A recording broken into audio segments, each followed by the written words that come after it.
Okay, Mishlei 24, 17 and 18. Binafol uyivcha al tismach uvikashlo al yagel libecha pen yira Hashem v'raba inav v'heshiv me'alav apo. Almost has a cadence to it. Yeah, Ezra? At the fall of your enemies. At the fall. So this is an interesting thing. So the ksiv looks like enemies, but it changes it to enemy. Yeah. Your enemy. Do not be happy. Do not be happy. Do not be happy. And in his stumble, do not rejoice in your heart. Do not. Let not your heart rejoice. Let not your heart rejoice. Now this is the part that is a little difficult. Pen yira Hashem. Lest God see it and it be bad in God's eyes. It be bad in His eyes. And He returns His anger from on you. Yep. Okay. Yeah, that's good. Okay, so there's gonna be a fork in the road in terms of how we translate this.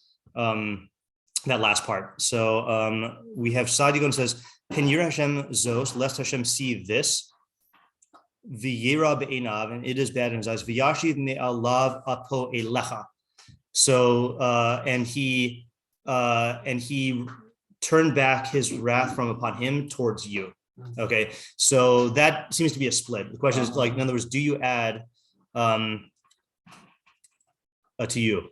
Okay, and I think part of the ambiguity here is heshiv is to return, but that could also just mean to like withdraw, I think, so I think it's unclear. Yeah, there's a somewhat possible that in Rus. You don't have to apologize for your Rus the measure takes it out. Yeah, okay. Tергum says B'ma paluse be'el devavach, in the fall of your enemy. Lo bel devavach is just a translation of enemy. Lo sefadeh, don't be glad, like vayichad yisro, chedva. V'kad yiskal b'bishta, and when he stumbles in evil. Okay, now I don't know if that means like when he does evil or if something bad happens to him, but he does add the word kashla b'bishta, so I'm assuming it means like when he stumbles in evil, meaning like when he does something bad, I guess, and then gets consequences. Lo yadutz libach, don't let your heart rejoice. Again, that's another joy word, ditza. De lo yavesh be'apoy de'elaka, so that it shouldn't be bad in the eyes of, be'apoy de'elaka, in, I think, lifnei Hashem, when he sees it, and he reverses his anger from him. Okay, so that's just a straight translation otherwise. Okay, then we got Art Scroll. When your foe falls, be not glad, and when he stumbles, let your heart not be joyous, lest Hashem see and it be displeasing in His eyes. Okay, I wouldn't usually jump to that thing, but Rabba Inav is often used as like displeasing, not like necessarily evil. Also displeasing, and he turned his anger from him, and then he had article adds to you. Living Law says, when your enemy falls, do not rejoice. When he stumbles, let not your heart exult. Let God see it and find it displeasing and remove his anger from him, because that's without thee to you. And Altar says, when your enemy falls, do not rejoice. And when he stumbles, let your heart not be gladdened, lest the Lord see and it be evil in His eyes and He deflect His wrath from him. So I think that's a nice way to preserve the ambiguity in the, see, this is why I use Altar, because he's really sensitive to the lashon of the pasuk when he preserves it. When he deletes it, then he's not. I found, by the way, a Rabbeinu Yonah that is like directly like talking to people like Altar, which is I'm deciding whether to give a shiur specifically on that or not, but it's a juicy Rabbeinu Yonah. Okay, so I'll add deflect. Okay, so. Oh, and then just to note this, I said this before shiur, but do you know where the Mishnah is, Isaac? No, I don't. Okay. It means not. Okay, that helps actually. Okay. I also think it's the third, yeah. Yeah. So did you learn the pasuk with us about the Machshavah where you stab your enemy and you twist the knife? No, it's very Shmuel Katan, I know. I think. Very similar to this one. Shmuel Katan Omer. So this is in Avos 4:19. Shmuel Katan Omer. Binafol oyevcha al tismach ubikashal al yagal libecha penir Hashem v'ra be'enav ve'yeshiv me'alav hapo. You know what else Shmuel Katan said? Shema Yisrael Hashem Elokeinu Echad. So it's just a funny thing, and I think the meforshim talk about it that, like, if you're quoting a Mishnah for a new point, like, okay, great, or you're applying it somewhere, but just to if a Mishnah is quoting a pasuk, but just to quote it. It's just funny, So like, if we can answer that without learning the Mishnah, that would be great. And it's not like we need to like I mean, I guess maybe you could look at the surrounding context or whatever. It's just very funny, I was gonna ask that. Yeah, like what do you get from? And this is the only case of that I know. I don't know any other Mishnah that's just a pasuk. Yeah. Oh, you have questions? Yes. Yeah. Yeah. Why shouldn't we be happy? Okay. Yeah. Why? Yeah. Can anyone back that up? Yeah, I mean, like Amalek, we're happy with. Okay. Yeah. Right. You Right. know, Why like shouldn't we enemies, be like, happy? Right. Like they deserve to be gone. Right. Like, There are definitely cases in Tanakh where we endorse rejoicing when the wicked perish. Right. Purim. Right. Purim. We were very happy there. Right. And Kriyas Yamsuf with the Tefilah Mitzrim. Yeah.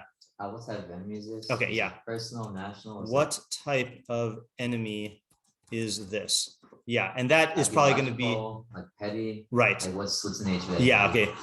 What is the nature of the enmity? We get to use enmity now, which is like the noun for enemy, I think. Okay. So that's going to clearly, I think, be these two are going to be. I think this is going to be the key to answering number one. Yeah, Ezra. Why is it less God see it? Like he's obviously sees Okay. it. Just, yeah. Why? You're like Ravina. Yeah. Okay. Right. Right. Why does it need to say lest Hashem see? Okay. First of all, like, doesn't he see everything? Couldn't it just be lest it be bad in his eyes? Here we go. Oops, sorry. Yeah, Isaac.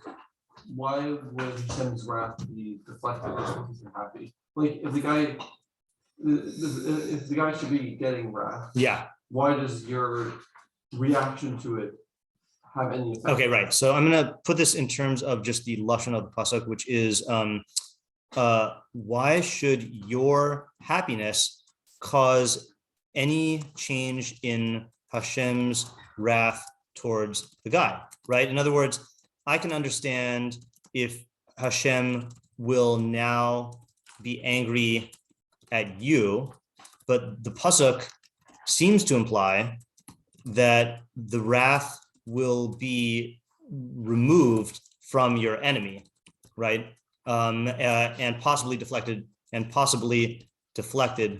towards you, right? Don't we say that each person gets punished for his own iniquities? Yeah, Ariel. Yeah, why do we care about God in this pasuk? Yeah. What I mean by that is not that we don't care about God, but more about like it's Mishlei. Why are we bringing God here? Yeah. Okay. So, why does Mishlei frame these consequences in terms? These consequences in terms of Hashem's wrath. Why not describe them naturally, like many other pesukim in Mishlei? Yeah. The audience. Yeah, we can say who is the audience, even though yeah, that's going to probably be connected to two. Who is the audience, right?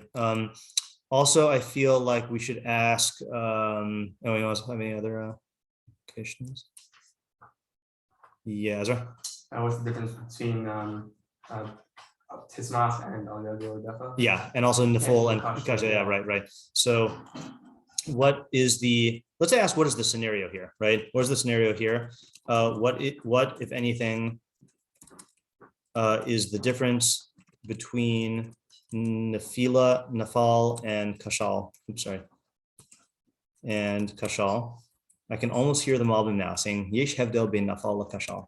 And then what is the difference, if anything, between Gila and Simcha? When you said that you could almost hear them all, I glanced into the other who said, Yep. I can hear that as well. Yeah. What does let not your heart rejoice mean? Like what? I guess two questions. One is like why specifically in the heart? Yeah. And what does heart mean? Simchas.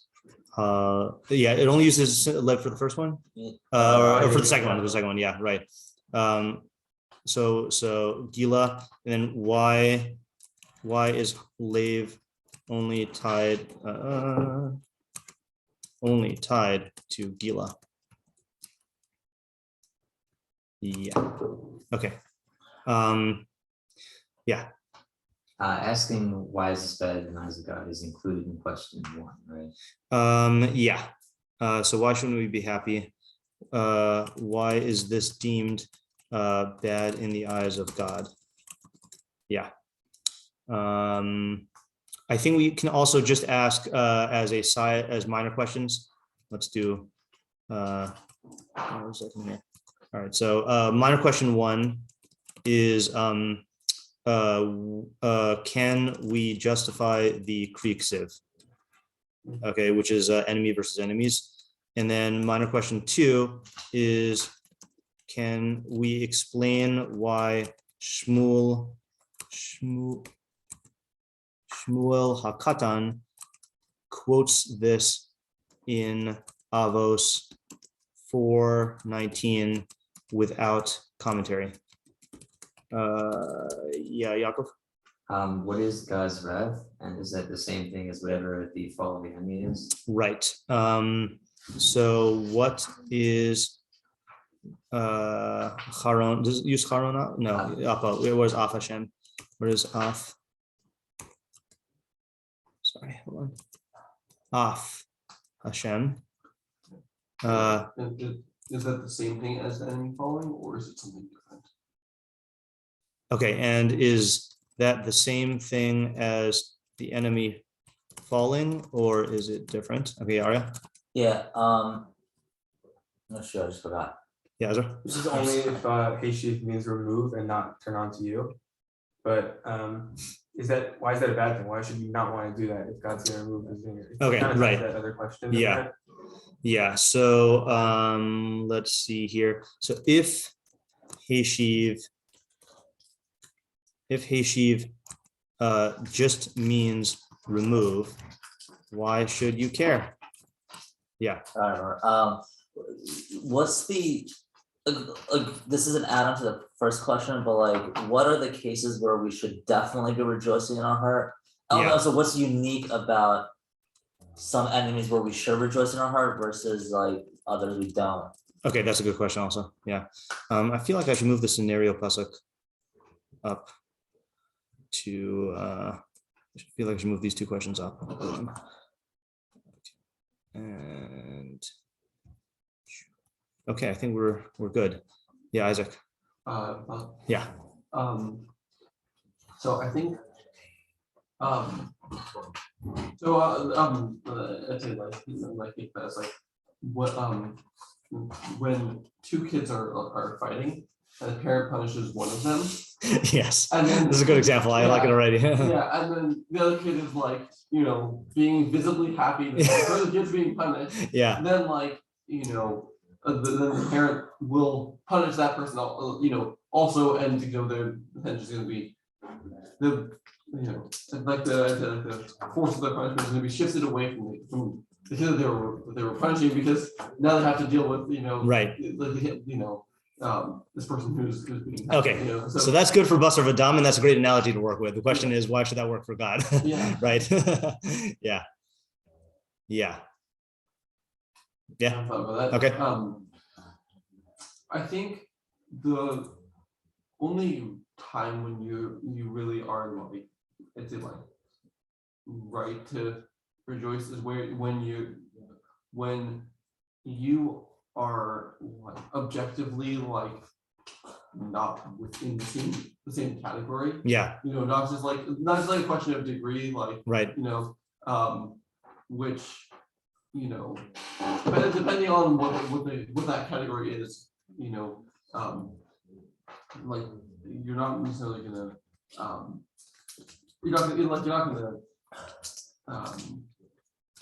yeah. Okay. Yeah. Question: do you want us to fully develop as this approach first, or just? Oh, I didn't even realize it was an approach. I thought it was just like isolating the phenomenon in the mashal. Like, I think you weren't saying a nimshal, were you? No. Okay. Yeah. Right. Yeah. So I mean, yeah. Say whatever. Yeah. Okay, Sure. fine. So I have two things I want to point out. One is I do remember also learning with Rabbi Marcos in Pirkei Avos, actually, if you stab your enemy and if you twist the knife, then that's the problem. Twisting up is a problem. Uh-huh. Meaning, the idea we came up with over there is, look, you could kill your enemy because that's just what needs to happen. Like your enemy needs to die because whatever, he's just ruining the world, whatever. Right. But once you twist it, it's like there's something more. Uh-huh. Okay, so I think that is a good step, which is that this, if this is like an enemy who is objectively bad or doing something bad, so the very fact that he fell is good. You don't need to do anything extra. Yeah. So in a sense, this is extra. Now, I think that's a good first step, right? Is because here you're not actually doing anything to him, and that's the other question. Also, is like, is this guy? I guess the question also is, let me add this question here. Is this joy manifesting itself in any way, right? Like, are you, is it visible? Because then I could definitely see it having like consequences. Is it expressed in action? Like you're throwing a party or something like, because if it's just an internal thing, that's much more difficult. It still might be the case, but like it's much more difficult to say. And that might be the difference between simcha and gila b'libecha. Gila b'libecha sounds like it's just internal, Yeah. I have another question. Yeah. A minor question. Is this related to the previous pesukim? Okay. Yeah. And the reason why it's as we noticed is some of the lashonos are the same. Like Kisheva Yipol and even Nofel, and then Kashlu Vira. Oh, okay. Yeah. All right. Let me just actually read those pesukim aloud again. 24. That's a good call. Right. So the previous pasuk. Oh, this isn't Breshis. Let's do that. It should learn my habits and default open to Mishlei.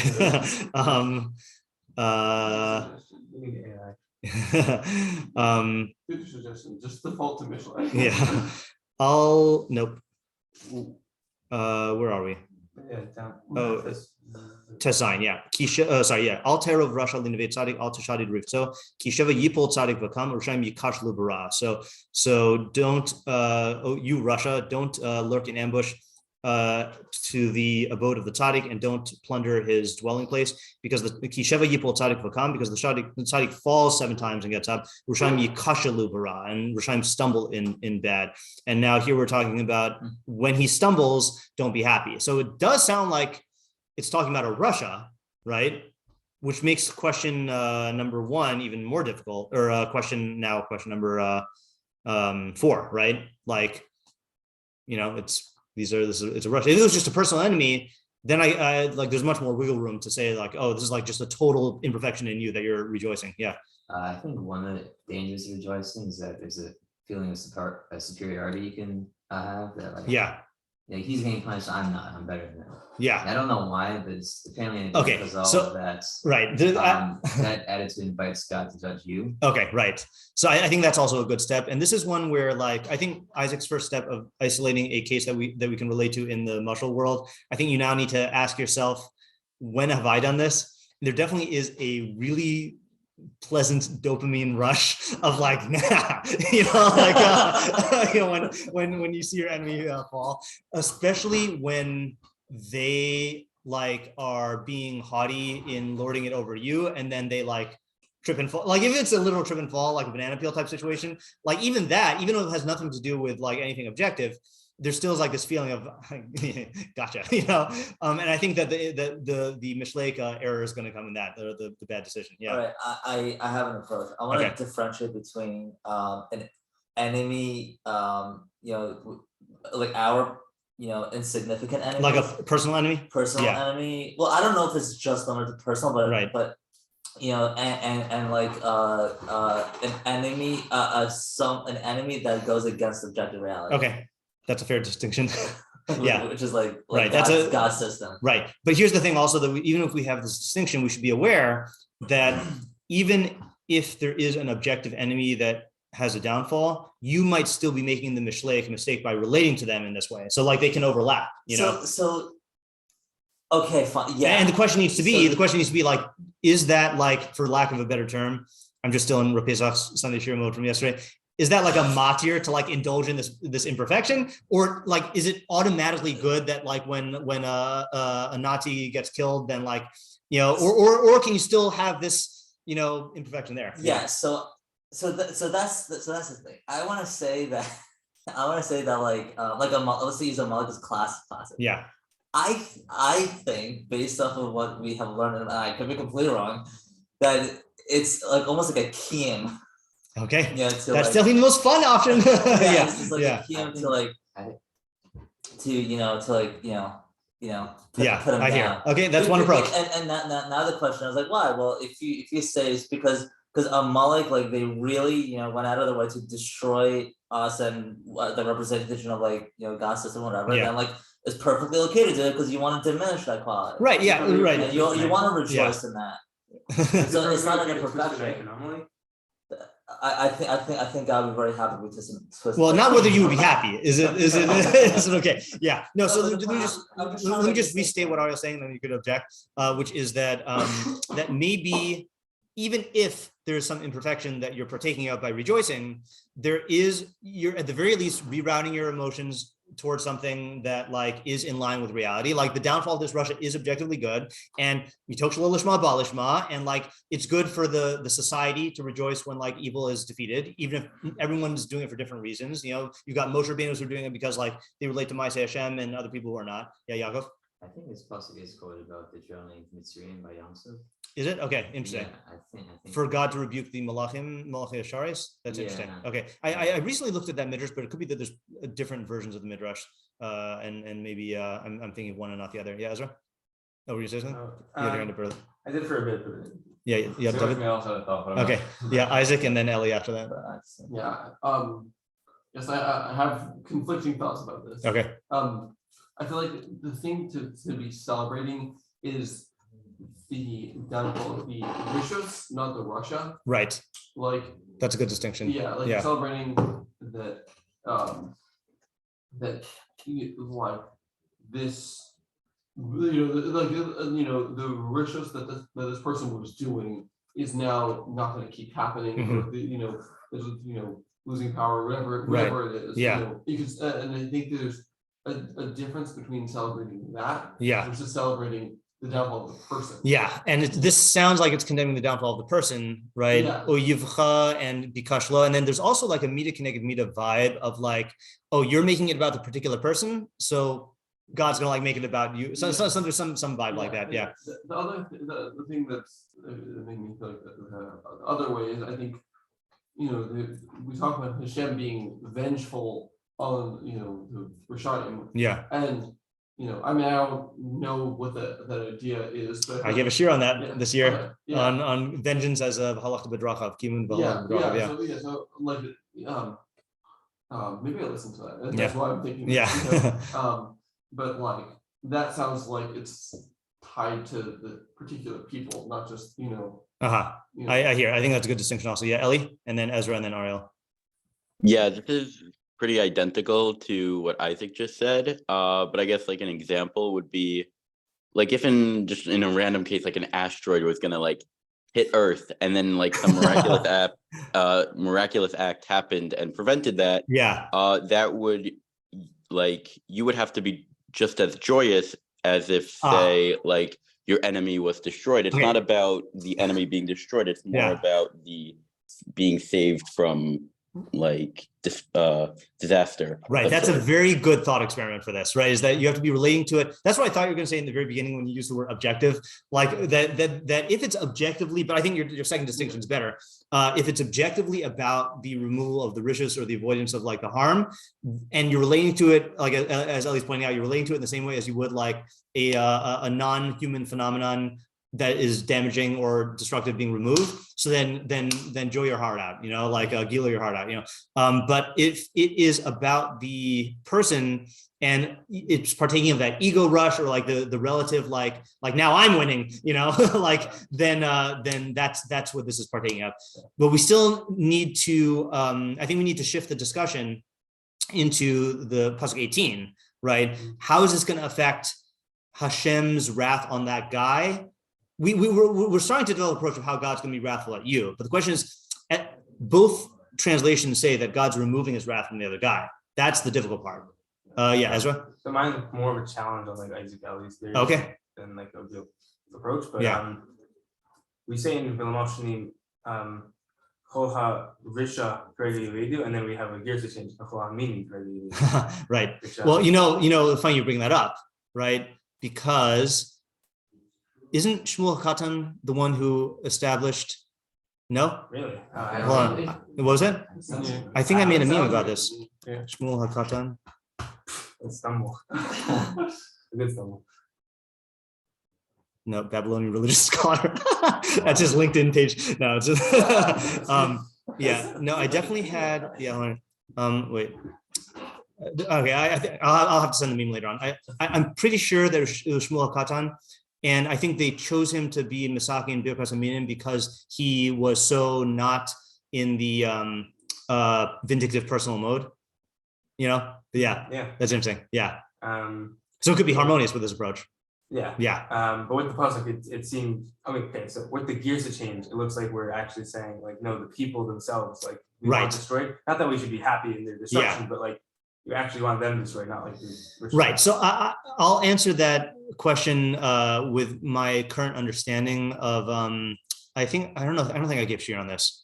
But in Ela, we quote a bunch of pesukim from Yechezkel, and all of them basically say the same thing of like, God doesn't want the death of the Rasha, but he only wants me to do teshuva and live. So how do you reconcile that with like all these tefillos for Rishayim to be destroyed? So the answer is, if it was just between God and the Rasha, God would never destroy the Rasha. He would just want the Rasha to do tshuva. He would never want to destroy the Rasha. He would just want the Rasha to do tshuva. The problem is Rishayim live in a society and they cause a lot of harm.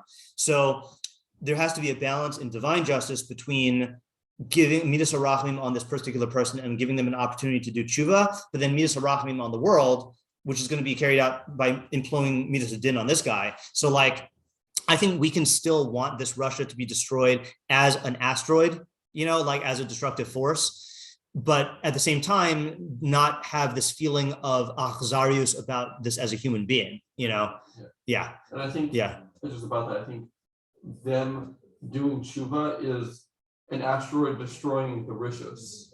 Right. Yeah, that would be the ideal, right? So I just want to bring it down to I just wanted to finish my idea. I didn't realize you want to finish. No, it's okay. So we already established that there's I think what Isaac said. I think it's cohesive with what I was saying. Because I'm is the rishos. Mm-hmm. But bringing to our pasuk, I don't necessarily think this pasuk is talking about that. I mean, this pasuk is really just talking about our own, enemies, and I think so what's bad about wanting the wicked, to be destroyed here, our enemies, it seems like a good thing. Mm-hmm. So maybe it's it's bad because if people see that. You're putting them down, then it kind of creates a negative atmosphere around it, and it could come back to you. Interesting. Okay, that's the first move we've made, I think, in terms of explaining how the consequence gets to you. Okay, let's go Ezra, David, and Isaac. Yeah. So I have a different way of the consequence. We see in pasuk 17 that he's actually falling. Yeah. And in 18, the wrath is removed from him. The way the consequence could work is that because they're falling, the fall was for your behalf, that God made them fall, let's say. Okay. And he did it for you as a good thing, mm-hmm. but now you're taking it too far and you're not looking at the good of it, you're looking at the personal gain from it, mm-hmm. Which is bad, and therefore his punishment ceases because punishments were for your behalf for the good, but really if you're only taking it for personal benefit and not for actual objective good, then he's no longer going to be punished. Okay, structurally, I see what you're saying. I feel like I need to get an idea in order for the structure to ring true. Can you explain the structure? The structure is he's saying that, and this part I'm also not so sure about, but let's say hypothetically, God made your enemy fall for you, right? Or I don't know if that's synonymous with saying that was a wrath on the enemy, but and then you're taking it in a way that is God is doing this for me, but in some sort of personal, subjective bad way. What's What's I'm trying to think of an example. okay? Yeah, examples might help. Yeah, David. I have a different read, but it takes shame here being natural consequences. Okay. Okay. So that would be that. Can we just let me just explain what you mean so that people don't think they in like the Rambam mentions in the More Nevuchim, then many times God is the first cause. He's the cause of everything. So there are a lot of intermediary causes, but the pesukim will sometimes omit the intermediary causes and ascribe the result directly to God. So you're not saying that Hashem is natural causes. You're saying he's the source of natural causes. That's a big difference. We're not pantheists. Yeah. Yes. Yeah. Okay. Okay. So to say that that when a person Panentheist. I forgot which one. Yeah. Okay. So a person here, so something bad happened to somebody else, and if they were to then shift from kind of like if they're like the upper in the situation, which is like a good thing, and something bad is happening to this Russia who's getting lowered. If they were to then switch from in a more like operating objectively, if they were to switch over to operating emotionally and just indulging in that and celebrating in that, then they're going to no longer be acting in ways that they should, or what would be like the smart way of going about things. If they're going to be operating in the happiness way, then they're going to start acting improperly and not like they're going to stop acting in a smart way. Yeah. And once that happens, then okay. going to lift up from the Russia because okay. So hold on just a second. I'm gonna just seize on that. That's the fishing line got. So I think we can take this with the ego thing, and I'm gonna right now say that this is not about Amalek and objective enemies. Whether we could apply it to that, we'll see. But like, if this is a personal enemy. Okay, so then there is, I'm going to be very vague about this. There is some ego dynamic going on here. Okay, and it is likely that his fall. Hold on, had it. Okay, I'm going to just restate what you said, and then we'll see if we can extract a different step out of this. Is that the joy is in a framework that is removed from reality. It's in an egotistical framework. It's in a competitive framework. Something like that. That joy puts you into a different mode of thinking where you're not acting rationally, and then now you're subject to those consequences. So that was the step that David was saying. I want to suggest, and maybe I don't need to suggest this because that's a good step in its own right, like that's the mode that this enemy was operating in the first place, and so that's why the reason that's pushing me to make that move is explaining that God is removing the wrath from him and putting it onto you, which is talking about this mentality is like a contagious thing. Like if you rejoice, then you're going to catch his disease, because he's operating in this framework, of the removed from reality, like ego-based decisions. But your step is solid. My step is not as solid, but same. Okay. Yeah.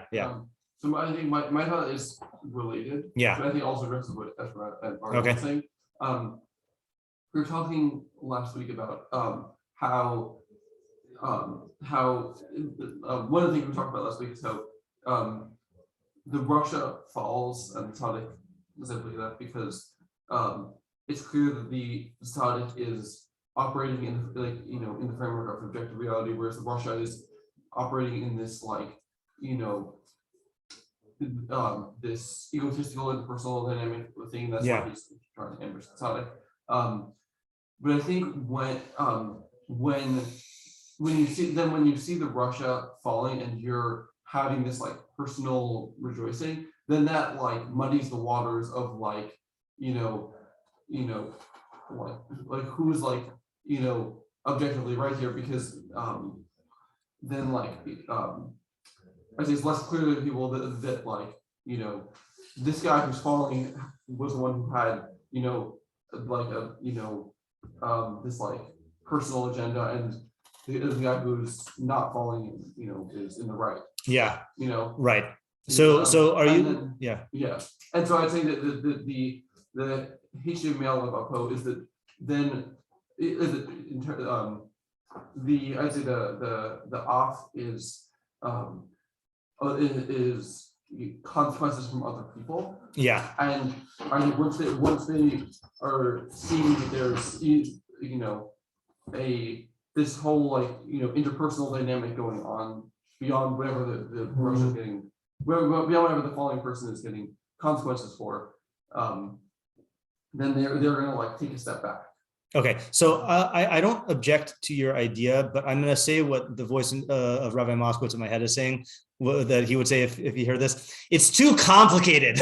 Okay, so if you can I feel like it is too complicated, and that again, that's not an objection to the substance of the idea, but as a pirush of the pasuk, I feel like if we can get a simpler idea, then that would be better. Can I try restating it? Okay. Maybe it'll sound less complicated. When you see your enemy falling, and you're rejoicing, then that's gonna think about it, Ariel. Okay, so I want to bring out. I think this is bringing out David's point, but I'm not entirely sure. Okay. Okay, so it's funny. Like the pasuk never says that the guys, your enemies are Russia. Right. Well, unless you read it as a continuation of the previous two pesukim, where it is talking about Russia. Okay. Yeah. So it's possible. Okay. But basically, maybe you can say that look, if we have an enemy, our responsibility is look. It says at the fall of your enemy, do not be happy, meaning he's falling, and then it also says in his stumble. It's they're two separate things, right? In both instances, maybe it's our responsibility to help the guy out. Yeah. Look, if he's falling, I mean, there's mitzvahs about that. Yeah, if he's falling, don't be happy that he's falling. Right. That's not he's your enemy, but it would be beneficial to you and to be perfecting your own mitos, or even for the society, to help the guy out. Yeah. And if he's stumbling, maybe you see your coworker or whatever, whatever, and you're happy about that, but that's really not the best atmosphere for a productive and growth in your social setting. And if people see that, then they're going to view you the same way. And that's in Hashem's eyes, he wants to create a system where it's beneficial for everyone. Yeah.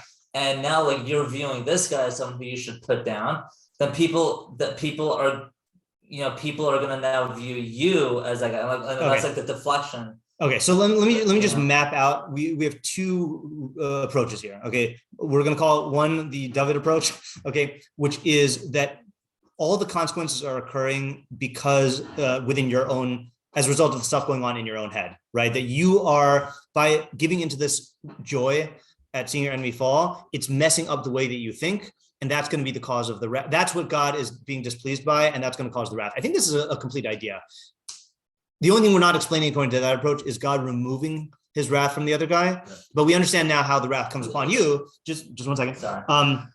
So that's one approach, which is that this is all the consequences have nothing to do with other people. Okay. Then we have this other approach, which Isaac and Ariel are both advocating, which is that it has to do with the system and the impact of you rejoicing on how other people are relating to you or to the Russia or to Rishus and Tzidkus in general. Okay, that's I think where we're at right now. Yes. That's what I thought I was trying to answer that question. Maybe you are, and maybe the only way we can answer it is through that. But I'm just saying that to me, these both seem like viable approaches, and I'm not ready to give up on the approach that doesn't involve other people. Yeah. So can you restate David's approach? Because I thought I was trying to answer. Okay. Am I correct that your approach does not involve other people? Well, I think as you were saying, I think that the last step, the last question might have some involvement with other people. But at the very least, everything going up there was all within oneself, and that you're going to be not operating rationally. Yeah, meaning let's see. No one else knows you're happy.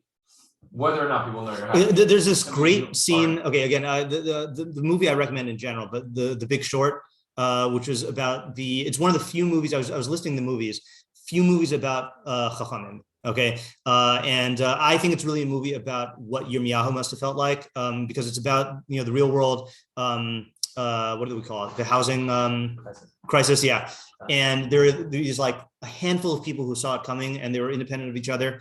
So there's this character played by Brad Pitt, who's one of these geniuses who sees it coming, and there are these two guys who are kind of noobs who also see it coming, and there's this scene where they are vindicated that their prediction is coming true, and there's going to be this whole crash, and it's going to and they're going to make a lot of money, and they're rejoicing, and he yells at them and says, I forgot the exact line, but he yells at them and says something like just don't dance when the world is, people are going to be losing their lives, don't dance about it, So you can see if that's how they're relating to this terrible catastrophe that's about to happen, that we won, like that's going to mess up their thinking and decision making in a whole lot of other areas, right? Like that just way of relating to it. Now, the other approach is if people see that, then they're going to see, oh, this guy doesn't really care about like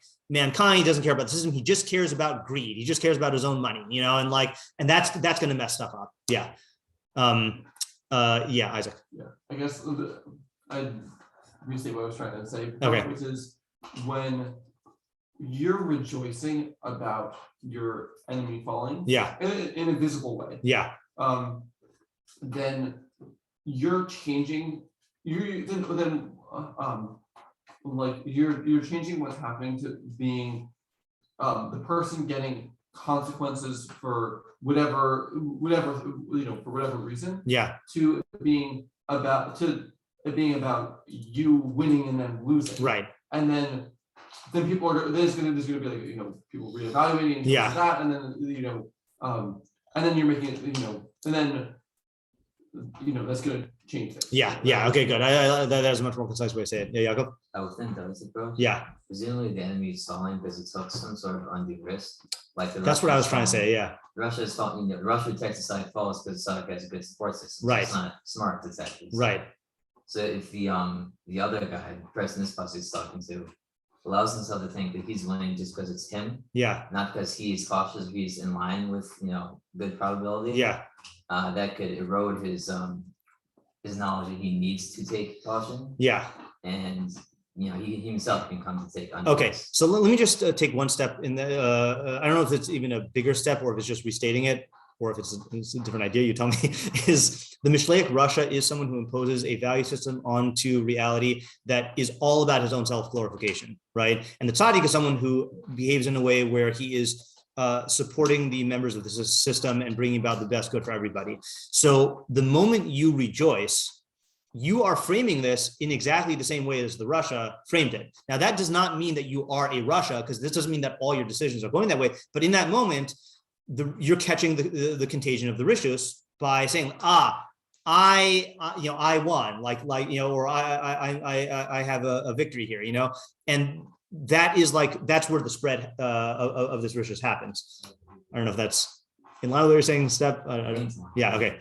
Then if you think that way again in the future, you could also exactly right. That is the beginning of a bad approach of decision making that can lead to consequences. Let's do this. Let's read Metzudas David and then end with that, just so we can have it rolling around in our minds for tomorrow. Okay, so